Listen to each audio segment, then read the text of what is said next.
Well, we are back live again. Every Friday morning we do our live shows. I want to thank everyone for joining us. It's a special weekend. Memorial Day weekend. Right. That's right. A lot of people head out of town, and we're going to kind of be around, but we have stuff planned, so it'll be fun. Do we have things planned? I do. Really? I don't know. Maybe I planned it for you and didn't tell you. Uh-oh. You give me a to-do list, a honey-do list? Yeah, right. Have I ever once done that in my entire life? No, I need to give you more credit than that. Thank you. No, that's cool. Memorial Day weekend. I know. Big awesome. time. It seems kind of festive outside already, a little cloudy and overcast here, but you can just tell there's a feeling. There's neighbors out setting up stuff and moving cars and kind of getting ready for the big weekend. It's good, isn't it? So we hope you guys have a great one wherever you are and whatever you're doing. Yes. Fun.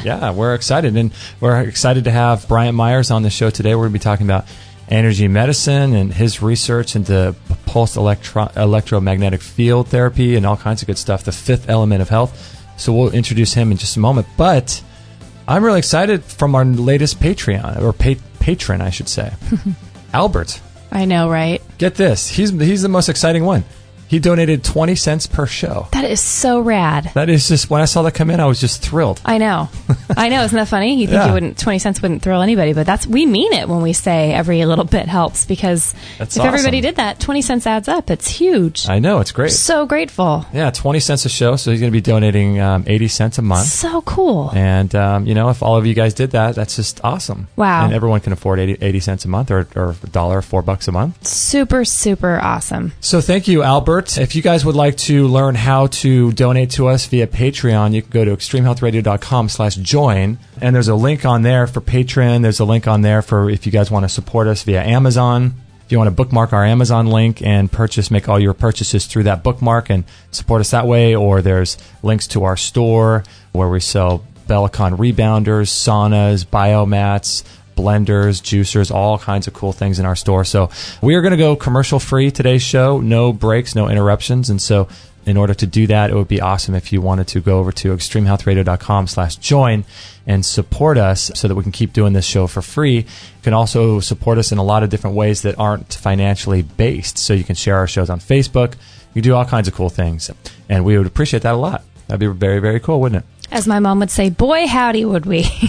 Boy, howdy. I don't know where that came from. Oh, my goodness. Boy, howdy. I like it. Well, she's from Iowa, so. Well, she probably She has an excuse. She gets a hall pass. She gets a little hall pass. We'll allow her to have that.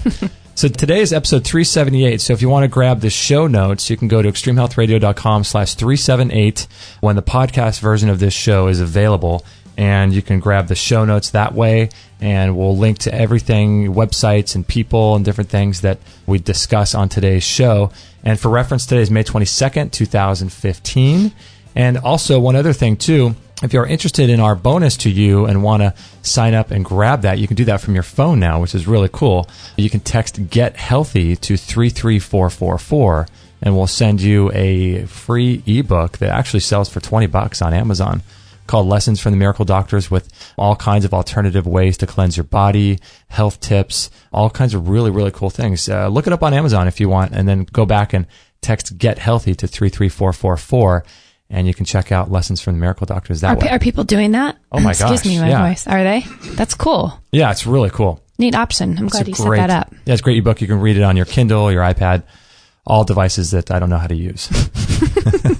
So, yeah, Get Healthy to 33444. Today we've got Bryant Meyers on the show, and I've been looking into his work for quite some time and been watching. He has a great interview with Regina Meredith. I'm not sure if you guys are into Gaiam TV, but you can check that out, Gaiam TV, and he's got a great interview with Regina Meredith on there. I've watched a bunch of his videos. He's got a ton of videos describing the fifth element of health, and he's the author of a book called just that, The Fifth Element of Health, PEMF, and he's a best-selling author. He's a leading expert in the field of energy medicine, former TV show host, former physics math professor at Central Michigan, and he's been into this whole stuff for about 18 years, and rumor going around that he spent or investigated over $500,000 worth of energy medicine tools. Holy moly, really? Amazing, right? Whew. Is that true? It's true. No, I actually counted it up. That's a conservative estimate, actually. I didn't want to be I didn't want to exaggerate, so I kept it, these are the ones that I knew that I had. I just went through the whole list, and yep. Whoa, 500. Not all at once. No, my gosh, you're going to have to get a loan for that. That's amazing. $500,000. So you've been, you've got a great documentary, a little short documentary on your YouTube channel that I watched a few weeks back or a couple months ago. But tell people how you got involved with this, because you started really when you were going to college, didn't you? Yeah, at Georgia Tech, I started off actually as an electrical engineer, switched to chemistry major, then I switched to biology pre-med. And even within biology, I studied a genetics track, an environmental track, and an evolutionary, ecology track. So within biology, I really studied a lot. But then I had kind of an awakening, a spiritual awakening of sorts, and my life did a 180, and I really became a little more reclusive, just kind of really interested in the big questions. Who am I? Why is the universe the way that it is? And so I switched my major to physics, not in a practical way, but just because I was interested in it. Mm-hmm. So I wasn't really thinking long term about a job, or where with my pre-med track, I was like, oh, doctors make a lot of money and I want to live the American dream type of thing, that I was kind of sold on that. But then I had this awakening, so I switched to physics, and I spent a lot of time reading physics for fun, believe it or not, as well as taking my classes. And I worked at GNC kind of part-time, and so I had this interest in health and wellness as well. Mm-hmm. And I was starting to see how my interest in, biology and health and wellness and physics could come together. And it's when I met Elizabeth Short, who was at the time one of the top radionics practitioners in the world. Mm-hmm. And we kind of clicked. I mean, she's an older woman. We clicked at kind of an intellectual level. Mm-hmm. And I lived with her kind of as an apprentice of sorts, for 4 months, learning all about the world of radionics and the world of energy medicine. And she was into iridology and all these different natural holistic approaches to healing. Mm-hmm. And some of them I was familiar with, but the energy ones I was not as familiar with. And she just had a whole library, and I just immersed myself in learning about energy medicine and frequency-based medicine. And it was just really fascinating. And I did my senior research project on radionics to Georgia Tech students and faculty. Wow. And I got kind of a lot of blank stares and sort of half-hearted applause at the end. I'm sure. Yeah. It's how can this little black box treat somebody on the other side of the planet with just a hair sample or a Polaroid? Now, Bryant, is radionics, I heard years ago this lecture by David Wolf. I'm sure you're familiar with him. Yeah. He was talking years ago, probably, I mean, years ago. It's funny, it was only 2002 or 3, but he was talking about, excuse me, radionics, and he was saying that word is actually flagged by the U.S. government, and they don't want us to know about what. Is that true? We shouldn't be even saying it right now, right? Yeah, I know, right? Oops. Whoops. Well, I don't work with radionics products at all, so I'm safe there. Interesting, but is that? Yeah, and he really got into this biophoton analyzer device, which really was similar to radionics in the way that it worked. I mean, because I worked with that, it's one of the things I worked with. But the point is that I found kind of a home in combining, physics and natural healing, and pretty much since 1995, I've continuously had that interest in energy medicine and health and wellness. I wrote a book on nutrition. I became a certified nutritionist and did nutritional counseling. So I was really interested also in more of, even food is energy medicine. Everything really is energy medicine. But I got interested also in kind of and I call it the elements of health. And I called my nutritional counseling practice the full spectrum health, because it had all the elements, the spectrum, right? Mm-hmm. Earth is food, water is of course water, fire, air, and then ether, which is the traditional system of the 5 elements of the Hindus and the Greeks, and a little different than the Chinese system, but I kind of resonated more with that element approach. Mm-hmm. And so, I mean, it eventually led me, I studied with some of the top Rife machine practitioners. I got to work very closely for a while with one of the top people that does multi-wave oscillators and the newer generation, like the Biocharge or the Vibe machine, those new generation. So I've had a chance not only to try $500,000 worth of devices or more, but to really spend a lot of time talking, whether it's phone, Skype, or in person, with some of the inventors of these devices. And I always tried to go to the source. I didn't want to just speak to the salesman. I wanted to really. So I've learned a lot, both experientially and theoretically about energy medicine. And, I continue to study, quantum field theory and physics and, evolution and biology and some of the newer understandings in quantum biology. It's interesting. It's interesting, though, isn't it, that in our society we sort of make these clear lines of distinction between these subject matters, and like you were saying, you're interested in health as well as physics. But if you were to go to a college, you're sort of pressured into choosing one over the other. But in actuality, these things are always connected, aren't they? They're always connected. And that's kind of one of the problems with our educational system is that it's over hyper specialization. Where people get so, I heard this once, it's kind of humorous. Mm-hmm. We're learning more and more about less and less until we learn everything about nothing. Oh wow, yeah. But it's kind of that you kind of get the humorous metaphor there is that through specialization we lose the big picture. Mm-hmm. So that's why I really like to keep a wide umbrella of all the sciences and really try to integrate that with an understanding of energy medicine and holistic healing, mm-hmm. kind of from more of a quantum and spiritual perspective. I'm not at all sold on the mechanistic, heartless sort of that life came about by randomness and mm-hmm. But there are newer like upgrades in evolution, like creative evolution and a kind of a consciousness-based approach, which actually quantum physics is. It's people don't realize that we have a science that was shown in the 20th century to be the most accurate understanding of nature that we know.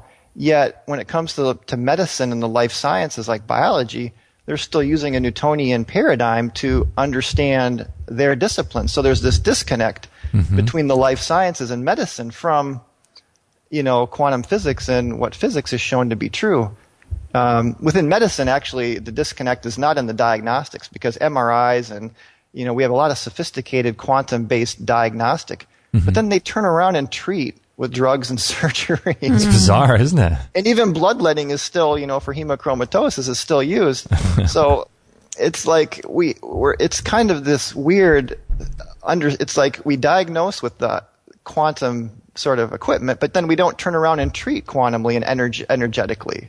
Yeah, so, I hear that. It's strange, and even in the natural world too. I think that I've listened to a lot of lectures and read a lot of books, and I get the same sort of thing. Even in the natural world, where you'll have someone who is only sort of mechanistic in their approach to healing, where they only take this herb and take this concoction and take this and that. But then you also have people on the flip side of that who all they deal with is energy medicine and the mm-hmm. spiritual side and the sort of family constellation and all this emotional spiritual stuff too. But it's cool that you have a balance, because I think that's what we all need to get back to, is that there's places for all of these things, and we can't just ignore one. It's definitely a balance. And I was reading a book, The War of the Worldviews, with Deepak Chopra and Mlodinow, who was one of basically Stephen Hawking's like co-authors in several books. Uh-huh. And I was sitting there like, listen, I got the audio and I also got the book, and it's like I was like agreeing with both sides. And in certain cases, I wasn't agreeing with Mlodinow when it came to the randomness and this cold, universe by chance. I did, but a lot of the stuff is like, it's like I can see that there's a connection between both.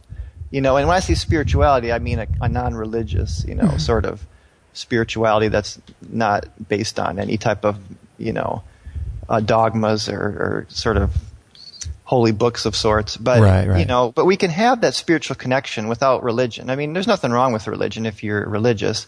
But on the scientific side, the total materialistic sort of God is dead, or like, Richard Dawkins and all this debate with, showing the God delusion and this. To me, that doesn't resonate at all. Right. But there can be, a place for both without the extremes, without going to the extreme, and like, for example, when I was at Georgia Tech, I really got into evolution theory, and I was for a little while an atheist, because to me at the time the only options were, do you believe in creationism or do you believe in evolution? There wasn't like a middle ground. and we had actually debates by some of the leading, Darwinists and creationists at Georgia Tech, and I would go to them, and I would just sit there, and the evolutionists made so much more sense, or the Darwinists made so much more sense to me at the time. Now I know there's a lot of problems with Darwinian theory, and there's upgrades to it. Not only the neo-Darwinism, but kind of a more creative evolution that does include consciousness. And so yeah, I mean, I think there is a middle balanced path where, you don't have to accept all of the extreme views of either side, but you can, integrate both science and spirituality in a balanced way, and energy medicine. And, as far as our medical system, we have great emergency care. I mean, I can't take that away from our medical system, best in the world. And we have really good diagnostics for finding out what's going on. So it's not that it doesn't have a place, but, it's the treatments in certain chronic diseases like heart disease and cancer with chemotherapy. And, I take issue with some of that, but, because I do feel there are natural approaches to many conditions. But, if you have a good holistic doctor, you can get guidance to, finding a balance between the natural approach and, but I'm a little biased. I really do believe in kind of a more holistic energy medicine based approach. Yeah, I agree. I think that's where we're headed. I think that's where, I think that's where true healing, when you get down to the core of it, I think obviously you need to have herbs and different lifestyle practices, things you do on a physical level, but I think that's where it's all going. And interestingly enough, you used the word extreme there a couple times, and our show is called Extreme Health Radio, and it's funny how what has become normal in our society is just this weird, aberrant way of living where everything is completely unnatural and I would say pretty extreme. I mean, people watching TV, people doing all these things, going through drive-through fast food and all these crazy things. But when people try to get healthy, they just go more for the mainstream thing and trying to, count their calories or these types of things. But what you're talking about is one of the most fundamental things, and you talk a lot about the ether and how that plays a role in our health. And I think that's one of the elements of health, like you talk about the 5 elements. But that's something that's so strange because it's so forgotten. And it's not, you could go to school as a nutritionist probably in any standard college. You would never really hear about that, would you? No, yeah. And even when I did nutritional counseling, the elements to me made sense because it's not just about diet. You have to have good hydration. You have to have full spectrum light, natural sunlight. You need fresh air, oxygen, oxygen therapy. And the ether, the 5th element is, I kind of put the Schumann Resonance and the Earth's natural fields there because really when you look at the Earth from the Earth's perspective, we're wrapped with this magnetic field that's from the core, coming from below, but the Schumann resonance is coming from above, from the ionosphere and the resonant cavity of the Earth. So these natural frequencies, we're continuously bathed in them, and that's why I call my book PEMF, the 5th element, because most people don't know that it's an essential element. I mean, most people know they need food. Most people know they need water and oxygen. That's pretty obvious. Not everybody knows the importance of, gravity and sunlight, and there are some other elements, that we need, but the PMF is the one that really people just, it's like, when I tell this to them, they're like, really? We need the magnetic field of the Earth? And it's because we're like a fish in water. We take for granted that we're always surrounded by the magnetic field, but because the field is declining now, and because we're so bombarded with electrosmog and we're so disconnected from nature, to me that's the fundamental problem with our health right now is this disconnect. Disconnect from each other, disconnect from nature, disconnect from our spiritual source, and we need to reconnect. And when it comes to energy medicine, to me it's reconnecting with the elements of nature especially, and then supplementing when necessary by using, like you guys sell some great devices as well. And, it is good to supplement because, we're not getting, unless you're walking barefoot, 45 minutes a day and spending a lot of time in nature, you're probably not getting enough of that Schumann resonance, which is so essential. And so the Schumann resonance is that is sort of trapped within the crust of the Earth or the outer layer and the ionosphere sort of lives within? The ionosphere is about 600 miles above sea level roughly, and it's basically it's an electrically charged layer of the atmosphere, and between the ionosphere and the surface of the Earth is like a resonant cavity. It's like a spherical condenser or capacitor. Mm-hmm. And there's about 7 million lightning strikes every day around the planet. Okay, that's a lot. There's a lot more lightning than you might realize. My gosh. That's a lot. And it's because the planet's so big. I mean, but 7 million lightning strikes, and the lightning strikes pumps energy into that resonant cavity, and it kind of rings it. To use like a metaphor with sound and acoustics, it rings it like a bell.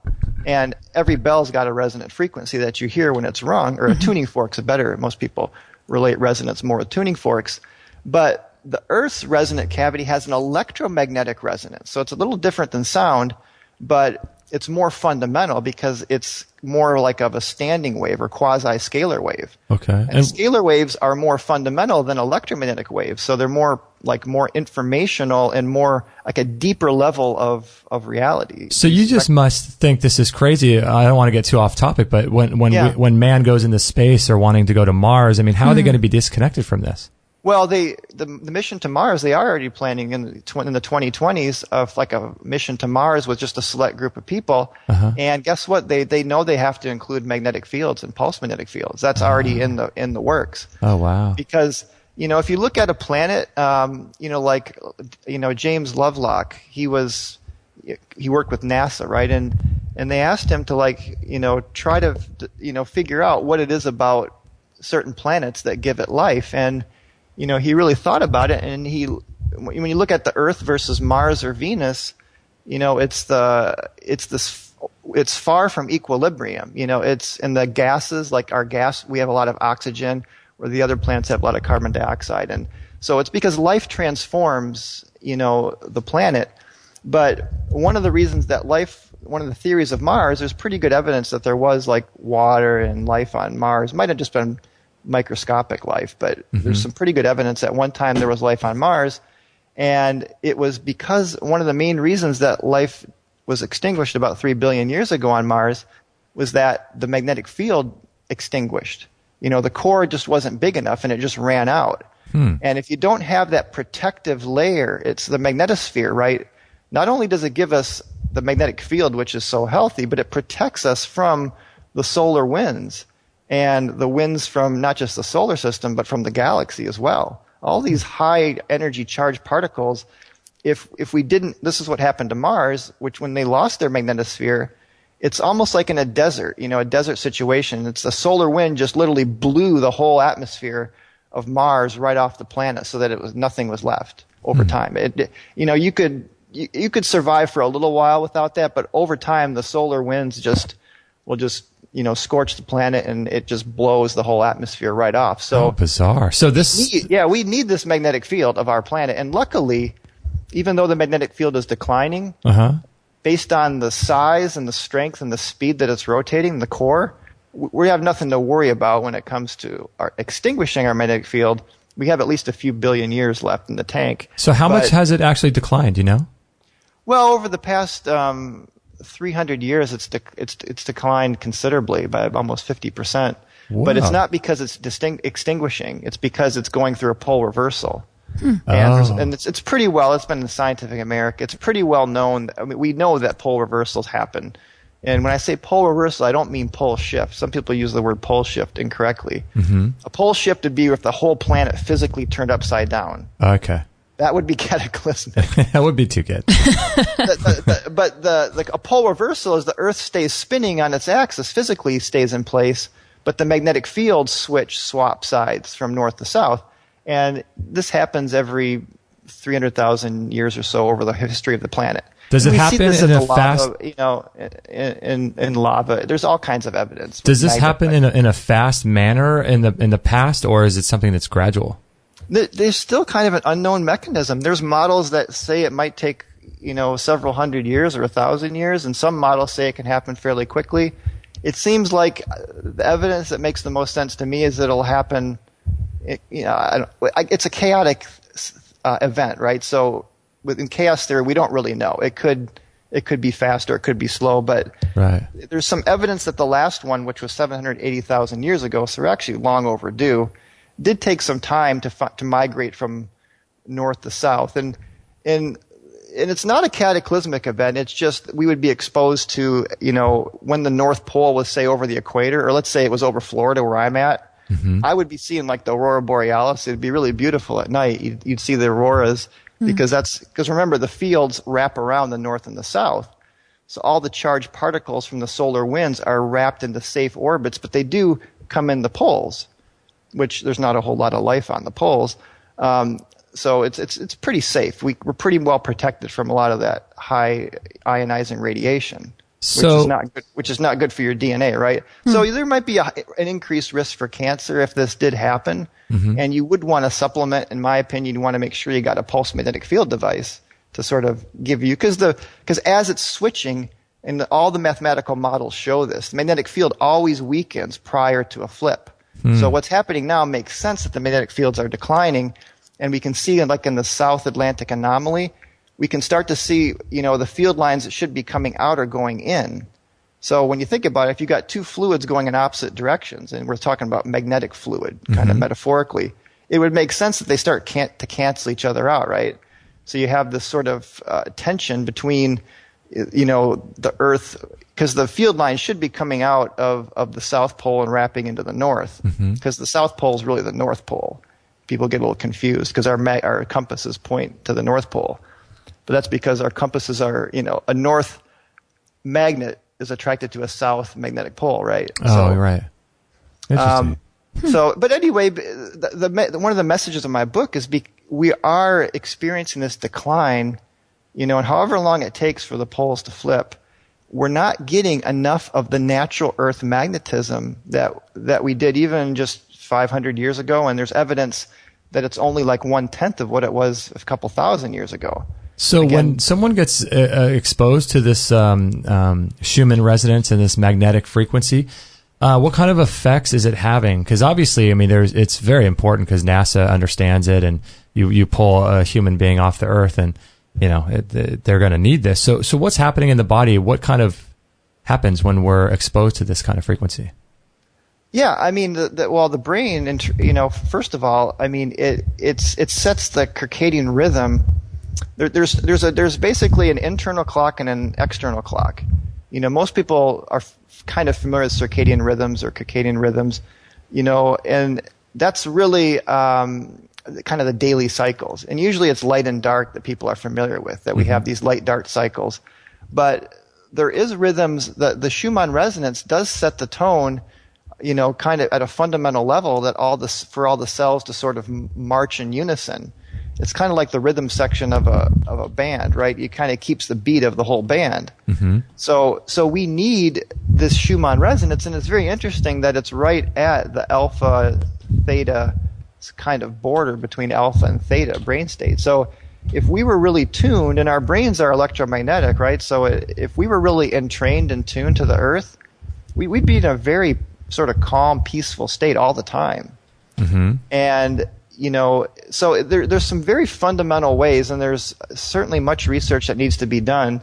There definitely has been research showing, like in the underground bunker studies by Dr. Rutger Wever and Valerie Hunt, the zero field studies, NASA and the Russian space program. They have to equip all their space, especially like the Mir space station and the long, when you're out in space for a long period of time, you have to have a Schumann sort of pulse or a magnetic field. That's essential. The body needs it. And it's not just the Schumann, it's also the magnetic field from the core too, wrapping around. So we have kind of two layers, and they are connected. So is there any magnetic frequencies coming from the sun? Because in this ionosphere is inside the ionosphere? The sun has a magnetic, and actually interestingly, the sun's magnetic field flips like clockwork about every 12 or 13 years. The sun does have a very powerful magnetic field. We're quite a distance from the sun. The energies we experience from the sun are more the radiant type and all the charged particles. But magnetic fields and electric fields, it's an inverse square law. and they are infinite range, just like gravity. Those two forces. There's 4 forces. The electromagnetic, or you can combine it electroweak if you want to combine 2 of them, and the force of gravity. But then there's also the strong nuclear, which only works on short distances. So yeah, we will get affected by the magnetic field of the sun, but it's more. We're definitely more at home. The magnetism is more from the Earth, is what we need. Brian, do you think need sunlight? I mean, the sun, of course, the full spectrum of electromagnetic radiation from the sun is essential. It is. I have a question in the chat room. Yes, please. Were you going to ask a question pertinent to this topic, though? Yeah. No, I've got a million questions. So okay. And someone just asked in the chat room if you've heard of EIS, electrical impedance diagnostics, and what is that? Huh. Do you have any EIS. I'm not. I knew someone that worked with EIS, but I'm not. Okay. I never really got into that. Okay. I don't want to comment on it too much because I don't know that much about it. For sure. I know of it. I don't know enough to really explain how it works. Okay. Wow, okay. Interesting. Yeah. No problem. Interesting about. I'm curious if the lack of disconnection. the disconnection and the lack of being exposed to these types of frequencies. I'm just curious if this has something to do with the breakdown of our genes and our DNA, and if this type of thing has a long-term effect. Because it seems like we should be living way longer than we do. We're getting about 80 years out of these bodies. It seems like we should be getting way more life from these bodies. The potential. If you look at all the species of animals, how long it takes to reach sexual maturity, you can plot a straight line and predict the average lifespan. And we really should be at least 120 to 140 minimum. Now, I do feel, and there are examples of, Dr. Li Qingyan, like 256, and supposedly his master is 500 years old. There's this gentleman, Arihandra, who visited supposedly a longevity valley in the Himalayas. And supposedly, again, this is just, he really seems authentic when I listen to him, but it was a very long-lived pocket, even more so than we hear about the Hunzas and the Vilcabambas and the Okinawas, but this is even beyond that. There were people there that, according to him, the eldest was like 2,000 years old or older. Whoa. And I first read about in the autobiography of a yogi, Babaji being 2,000 years old. And it sounds just like an outlandish claim or just a ridiculous. It's like there's just no way, right? But if you look in the Bible, there's Noah was in his 900s, and super long life was recorded there. So I entertained it as a possibility. We just haven't really, at least most of us. And even in the Taoist immortal, in the Taoist tradition, there's tradition of the Taoist immortals. And when you really think about it, if you were that old, would you even want the world to know? Would you want the men in black suits picking you up, trying to dissect you and figure out why you were living so long? Oh my gosh, they wouldn't believe you, and it'd be horrible. They wouldn't believe you, and so it's like it makes sense to me that they would want to stay hidden, that they wouldn't want to be found. But everything I know about all these long-lived cultures, even the ones that are more well-known, like the Hunzas and the Vilcabambas, in the Caucasians and former Soviet Georgia, is that they're very connected to the earth. They're very connected, and they live in areas that have whether it's volcanic soil or glacial milk or very mineral-rich soil, very supercharged air, fresh, highly oxygenated. Everything is so pristine and clean in some of these little pockets, even though now they are getting infiltrated from the rest of the world. But at one time, they were especially clean and pristine. And they were very, very, very tightly knit communities, and very close and very harmonious type of people. And it's not to say that we're moving forward in our technological age that we have to go backwards, but we definitely need to change. We're too out of balance with becoming too mental and too much in the technology, and we're kind of leaving the emotions behind. We're not fully integrating our full spiritual self. Yeah, and I think that too, that this whole resurgence of, like you were just saying, technology in our modern culture, man, it is just It's bizarre. I mean, the other day I was telling Kate, I was at the gym and I saw a girl outside the gym who was 25 years old, and she was sitting out this side of the gym waiting for a ride or something, and she was just sitting there staring off, and she just was watching the traffic go by, and it didn't occur to me until a few minutes of seeing her out there that she wasn't looking down at her cell phone. And it's just, I think that this technology, I mean, I sit in front of a computer all day long, and I don't have a cell phone, but people stare at their cell phones all day long, and they're completely connected to their devices. But I'm thinking that by being connected to your device, it also disconnects you from sort of reality and sort of the physical nature of being connected to the earth and all that. Yeah, it's we can evolve though. I mean, like the voles of Chernobyl, these little animals that are actually, Chernobyl now is thriving. The ecology there, believe it or not, is thriving. Really? And you hold a Geiger counter up to these little animals, and they just light up like a Christmas tree, right? Wow. So it's like in Jurassic Park. I mean, when I remember watching that movie, life finds a way. I mean, life. So we can, our DNA is not deterministic. I mean, we know through epigenetics now and through, new theories of quantum evolution that, through directed mutation, that consciousness can be involved with changing the DNA in a positive way. And so, and it does respond to the environment. So I think we can adapt and evolve, but there's no question, though, that some of these frequencies are not good if used over time. Mm-hmm. And I'm the same way. I work from home in front of a computer, but, I try to take breaks. I walk barefoot at least 45 minutes a day. I try to make sure I,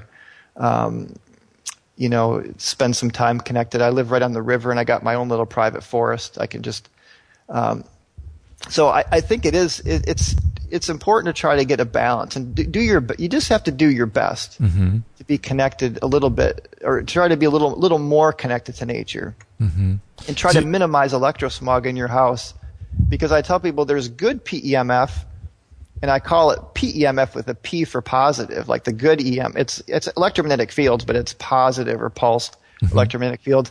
And I call the EMF, I don't use the P in front of it because it's not positive. The electrosmog is the unhealthy PEMF. And, that's the 60 hertz, like all your appliances. And, and then there's the microwave frequencies of your cell phone, Wi-Fi, Bluetooth, smart meters, cell phone towers, and even like compact fluorescent lights, have a lot of unhealthy. So you can clean up your internal space. You can use Ethernet. If you're in front of the computer, try to use Ethernet to plug in all your computers, or at least turn Wi-Fi off at night, because you can turn your Wi-Fi off. Use corded phones. Don't use cordless phones. Cordless phones are one of the worst electrosmog offenders. So I use only a corded phone. I do have a cell phone, but I try to use speaker, and I just try to minimize it, not having it up to my ear all the time. Yeah. Or you can get like a Bluetooth, and opt out of like smart meters. Here in Florida, we can opt out and pay $13 a month fine, which I'm happy to pay. Wow. I don't want a microwave signal constantly blasting through my house.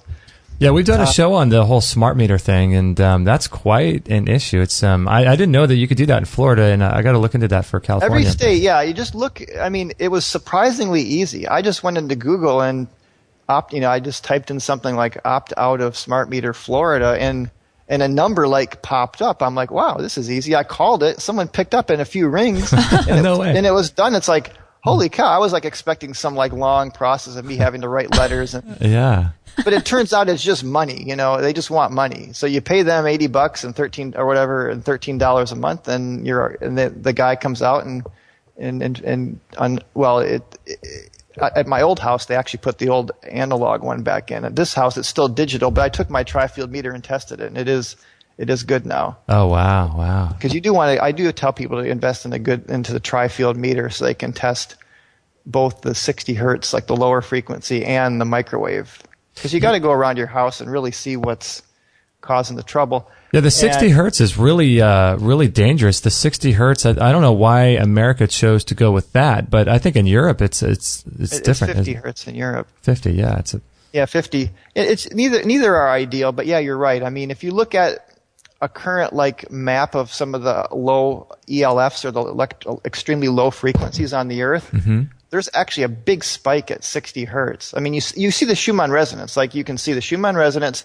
Then there's this big spike at like 30, which is like a half, somehow of a harmonic of this, and then 60, and then like, and you can see some of the higher harmonics of the 60 hertz. But it is a definitely contributing to the overall field of the Earth in a not so good way. And there's been plenty of studies on, like in Colorado, the famous study of, with I don't remember the details of the study, but showing that 60 hertz, definitely caused an increase in like leukemia. Interesting. But yeah, so and it's not just there's been plenty of studies, even the EPA, and there's been all kinds of stuff that's been leaked. We know that these frequencies aren't healthy, but we live in this world, so we just have to do our best to minimize it. Mm-hmm. And you can wear all these. There's all kinds of pendants and all these EMF things, but to me, that's just the most important thing is to really try to cut down, try to really go through your house and minimize all these sources. Yeah, and I agree. Like the PEMF does. We've had some good evidence to show that it does seem to help to offset the electrosmog effects, like with live blood microscopy and other things. And it makes sense. If I tell people it's like taking an electromagnetic bath. If you're around dirty electricity all day, it's just like going outside and like especially with kids getting dirty. You wash them and they go outside, they get dirty again. But you have to keep cleansing them, right? So when you use a natural earth-based PEMF system, it's like resetting your body to the natural earth rhythm. And, you can, if you spend a lot of time outdoors, you could maybe get away with not having one. But most people just don't spend enough time outdoors barefoot, and getting grounded, earthing, the whole thing of earthing is very related to PEMF. Mm-hmm. In the sense that it's plugging into the natural earth energy. Hey, Brian, we have a couple of listener questions from the chat room. Do you want to read them, Kate? Yeah, sure. The same person who asked about the EIS earlier said, sometimes we hear in energy medicine that the body is conductive. Does PEMF increase our body's conductivity?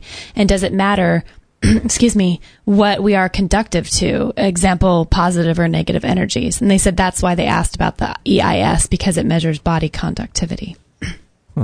Yeah, I mean, the body conducts electricity. If you're in your socks and you're walking across carpet and you zap somebody, right? The electrons from the carpet, you're transferring electrons from the carpet through your whole. They're going through your whole body, and you're zapping someone. So yeah, and we know the body conducts electricity, and it's not just the nervous system. We have the perineural nervous system, or the living matrix, which is all the connective tissue, forms like a three-dimensional matrix that connects every single cell of your body. Like every nook and cranny is interconnected in your body by this connective tissue matrix, down to the cytoskeleton and even down to the nucleus in the nuclear skeleton. And so, yeah, the body can conduct, different forms of energy too. There's biophotons. There's one form of energy. There's electrons. Electrons are transformed. There's protons. Proticity is the kind of the opposite of electricity, where you got a negative flow, you got a positive flow. And proticity actually goes a lot faster because of the way that it's kind of a semiconductor effect of holes, in the. And then you also have mechanical energy, sound energy. We know that the body and the blood and the heart has phonons, which are sound waves. And the whole basis of heart rate variability is that the heart is connecting energetically and in an acoustic way with all the cells in your body. And so the reason that the heartbeat is very complex, it's almost like the heart's talking to the rest of your body in a very complex way. And then you have the piezoelectric effect. You have mechanical energy being converted. And all these forms of energy can be converted from one to the other. It's called transduction. So, for example, if you work out with weights, the piezoelectric effect is like if you take a pair of pliers on a piezoelectric crystal, you get like little sparks, or you create electricity through pressure, right? Mm-hmm. And our bones are like that in our body. So we can, through this is why I like whole body vibration too, or you guys sell the rebounders. You get that you get an electrical effect from a mechanical force. Because so the body's this amazing, like holographic. I mean, it's a holographic field of energy and information, and the physical component is this tensegrity matrix, where you have the struts or the supporting elements of the bones, and then you have the connective tissue, which is the supports. That's what a tensegrity is, like your tent, right? When you make a tent, you have the poles that hold the tent in place, the struts, the supportive. Then you got the wires, the tension elements. So it's basically tension and compression elements that are all in this amazing balance.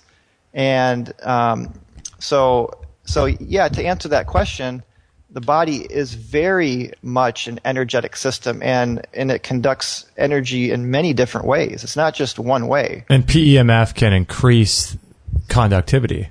Yeah, PEMF actually works on many of those levels.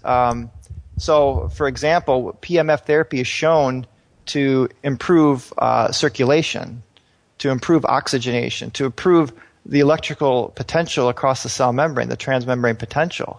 You know, our cells have a voltage, 70 millivolts or 90 millivolts, if you're like in the heart cells or even a little higher. And as we get sick, Dr. Otto Warburg, and now there's even more current evidence that shows that, there's just fundamentally this negative charge across, having our cells negatively charged is really one of the primary reasons that we stay healthy. And when we lose that charge, we tend to get sick. Dr. Otto Warburg saw that. He'd never found a cancer patient that had a healthy cellular voltage. It just never happens. So PEMF and some of these energy devices do help to recharge that cellular voltage. So would it be good to, aside from, I guess, doing something like the PEMF device, would it be good for people to think about things they could do to increase their conductivity, like using salts or mineralizing and things like that? Yeah, I mean, you have to. I mean, the water. Water is a whole topic, a whole other topic of discussion. But yeah. The water in your body, you do need some minerals in the water, for conductivity. But see, that's just sort of ionic. One of the ways that electricity can be transmitted in the body is through ion transport. Like if you have a bathtub, that's got salts in it, yeah, you don't want to drop your hair dryer in there because all the ions will conduct that electricity. Right. But that's only one way. There's many different ways that electricity can be, electricity and photons. There's all these different forms of energy in the body. But yeah, I mean, certainly at a supplemental point of view, yeah, you do need, a lot of people are magnesium deficient. A lot of people can use a little extra magnesium in their supplement regimen. A lot of people are deficient in chromium and selenium. I mean, there are certain minerals that we just, because of our soils, Bernard Jensen a while back wrote this book called Empty Harvest, and he really talked about that. It's even worse now. How our topsoil is just really degraded, and we're just not getting the minerals in our food like we used to. And so, yeah, it's good to supplement because you do need ions for some forms of energy transfer. Calcium, the calcium channels, and nerve conduction.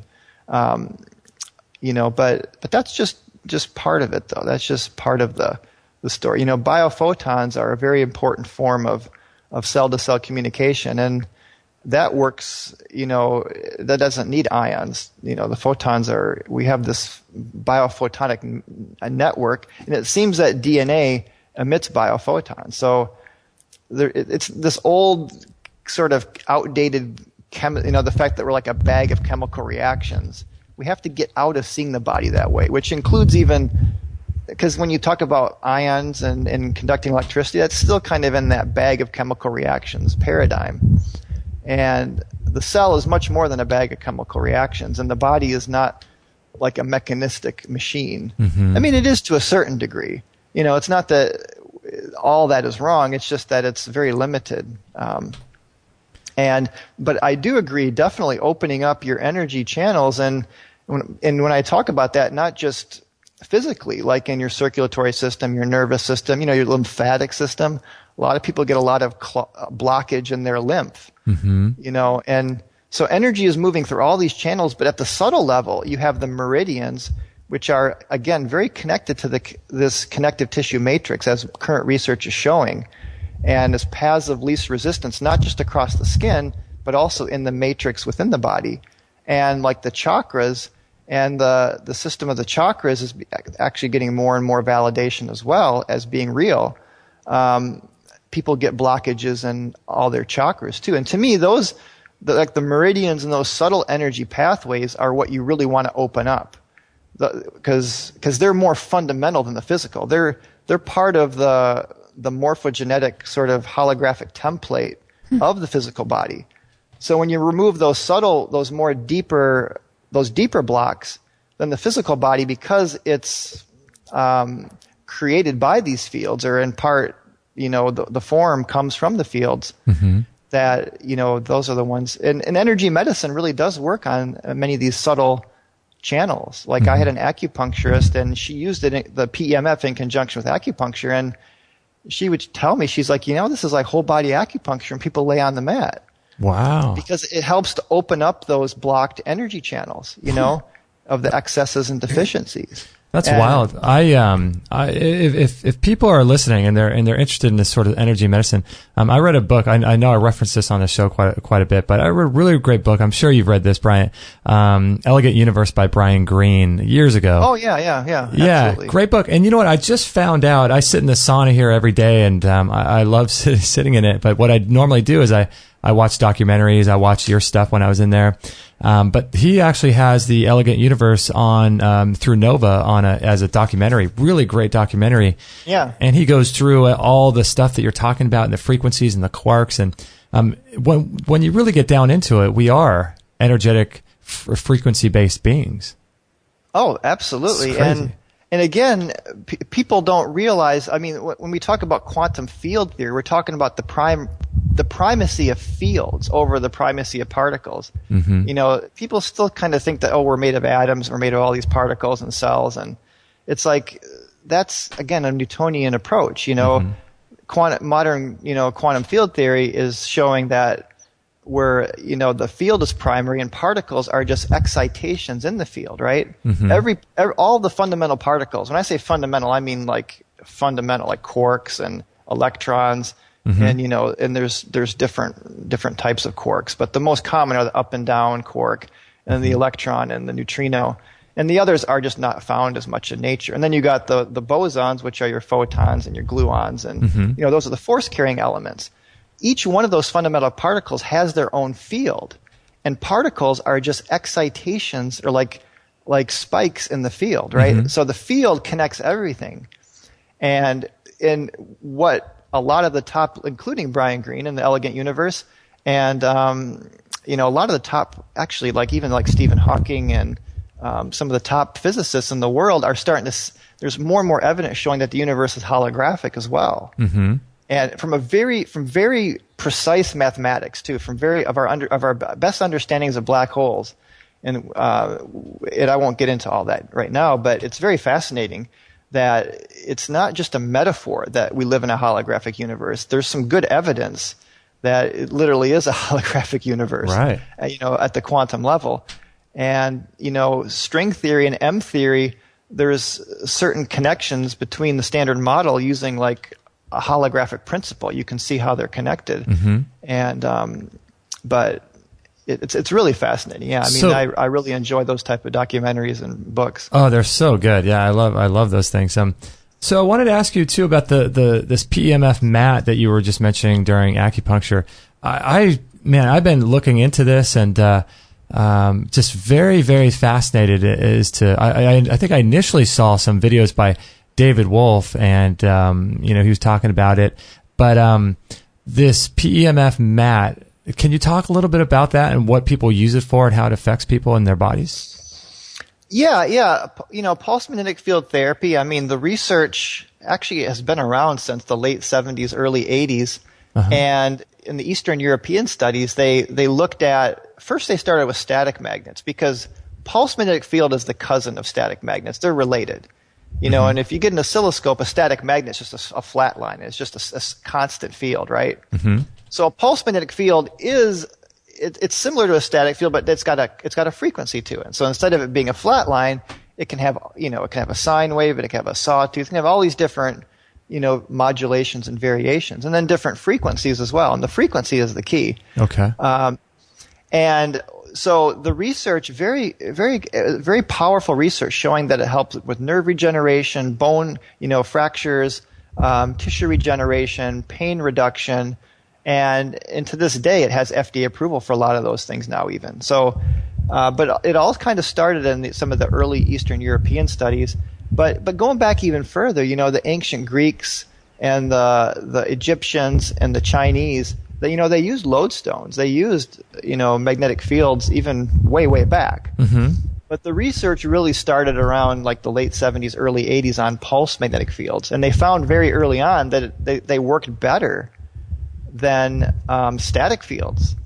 And the reason they work better is that, first of all, a pulse magnetic field, it just goes all the way through your, magnetic fields in general. The body's transparent to magnetic fields. So just like a wind going through the trees, the magnetic field just goes all the way through you without interference. That's if it's being pulsed, right?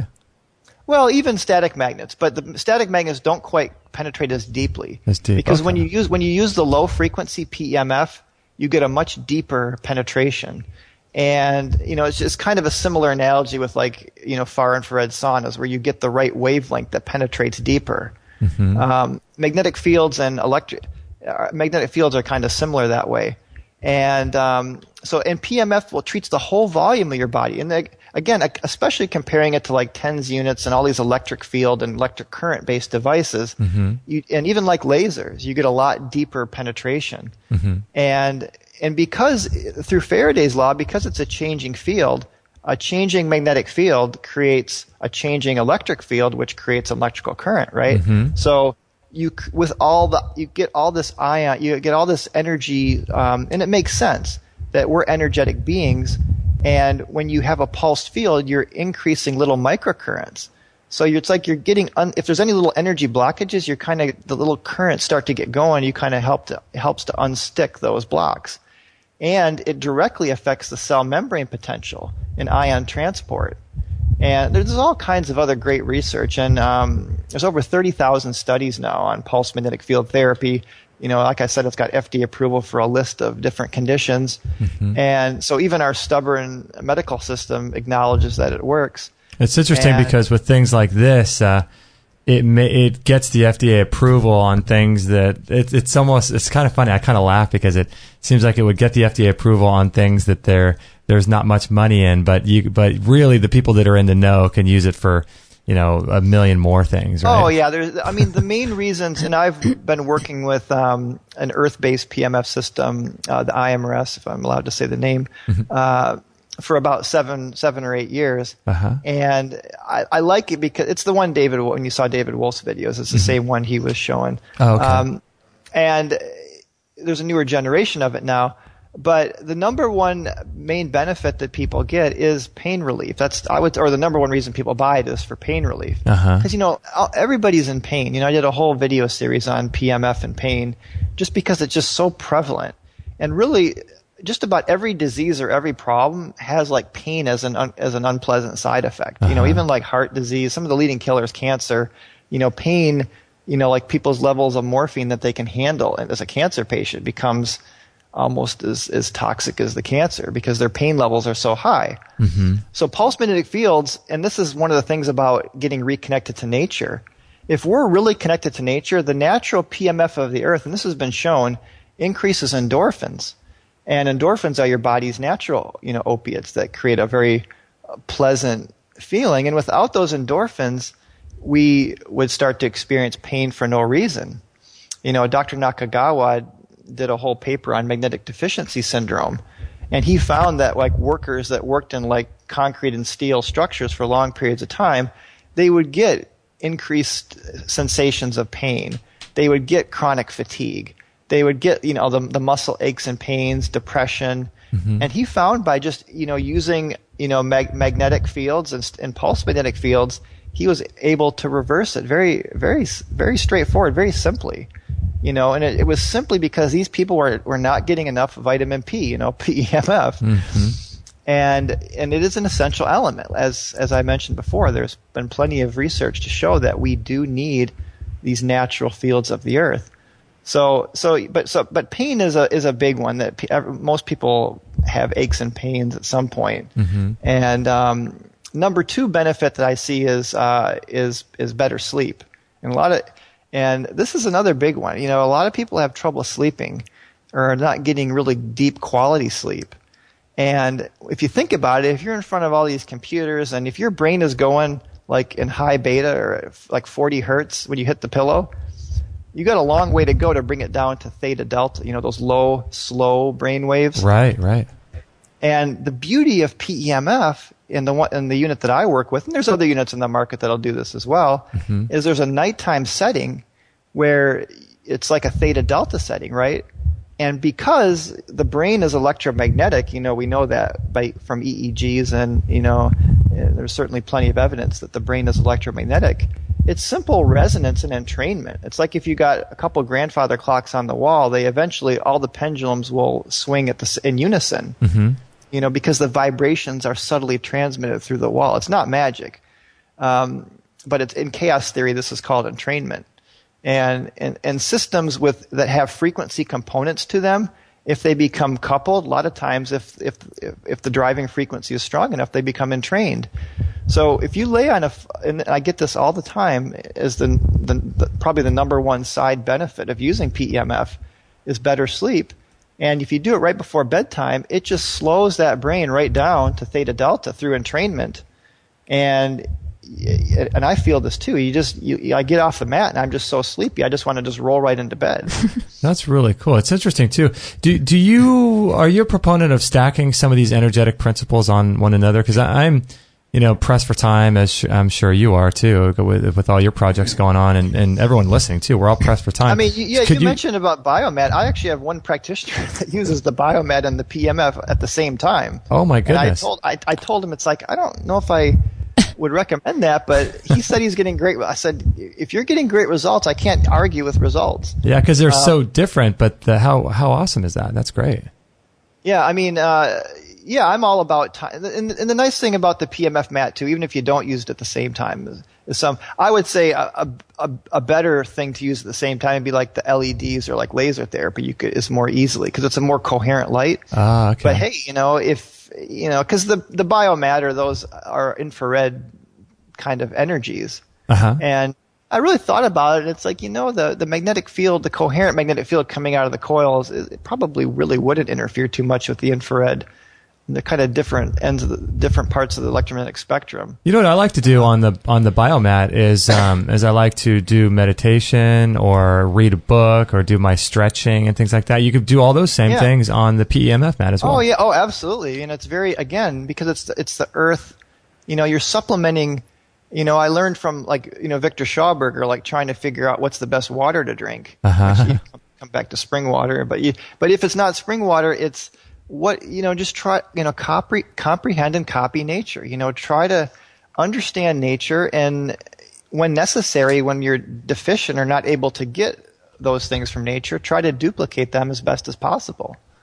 Yeah, same thing I with agree. Supplements, same thing with food, same thing with full spectrum lighting inside. I mean, same thing with oxygen and getting negative ion generators in your house, and it's trying to reproduce nature. So when you're meditating on the mat, it actually helps meditation because it's a very relaxing, frequency. It's kind of, even like on the noon setting, it's more of a Schumann Residence type of frequency. So you can lay on these mats for about, I think it says in the videos and things, for about 8 minutes a day, twice a day?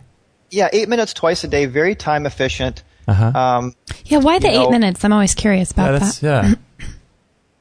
So it's very time, and that's why when I say that I've tried or I've actually owned $500,000 worth of equipment. I mean, keep in mind a lot of it I had it and sold it. Oh, okay. And I only keep like what I have right now, and I went through a period of really clearing out all the stuff I wasn't using. Mm-hmm. And one of the problems with some of the pretty good devices I had that I just wasn't using so much is either they were just too complicated, too time intensive, and it's just like I just didn't have the patience to do it. So I kind of realized, and I know, and I've kind of talked to like hundreds of people, and you kind of get that sense that in the day and age we live in, people want things that are very time efficient. They don't want to be sitting around doing 2 hours a day of practices or of healing modalities. And they might do it for a week if you really give them a pep talk, but then they'll stop doing it. Yeah, that's true. You got to find something that's easy to use, which PEMF is super simple. I mean, and it's time efficient and it works. You know, I've got over 100 personal testimonials that I've collected myself. You know, and there's certainly, like in some of the books that I have, hundreds of case studies from clinics, you know, using the same machine that I work with. So no question that it works. And I've seen, even, again, I can't say that it helps to heal any disease or that it treats or mitigates any disease. Right. Because of the way I look at it is it helps the body to heal itself. But I've seen PEMF help people's bodies to heal themselves of cancer, of some really MS. We've had actually more than one, several MS, fibromyalgia, and some pretty, Lyme disease. We had a couple doctors that really work with Lyme patients up in New England area where Lyme is pretty bad. So I've seen it help some very, very serious issues. And again, the way I look at it is when you can increase the voltage of the cells, improve oxygenation, improve circulation, improve lymphatic, which is like, a detoxification, and open up all your elimination channels, because it does help with, energizing your organs elimination, then yeah, the body heals itself. The body has this amazing intelligence. And I'm just in awe, when you really think that we have like 100 trillion cells, each cell has about 100 trillion atoms. That's literally 1,000 times more atoms in our body than there are stars in the whole universe. Wow. And there's like roughly 100 to 300 billion galaxies, each with 100 to 500 billion stars, right?